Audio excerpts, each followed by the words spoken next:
Updating your legal name on Dave is a straightforward process. Follow these steps to ensure your name is updated quickly and efficiently. Step 1. Gather required documents. Before starting the update process, collect all necessary documents that prove your legal name change. This may include a marriage certificate, court order, or other legal documents. Step 2. Access your Dave account. Log into your Dave account using the app or website. Make sure you have your login credentials handy to access your account settings. Step 3. Navigate to profile settings. Don't continue before doing this. A lot of online accounts end up exposed in breaches without people even realizing it. Use SRUP to constantly monitor your email and accounts and get alerted immediately if your information gets leaked online. It scans billions of breached records 24/7 in the background. And honestly, for a few dollars a month, it's something everybody should probably have. Link in the description. Step 4. Update your name. In the profile settings, locate the field for your name.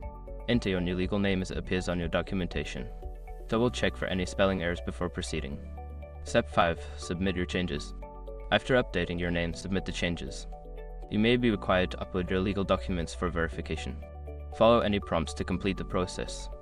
Once you have completed these steps, your legal name should be updated on Dave. If you encounter any issues, consider reaching out to customer support for assistance.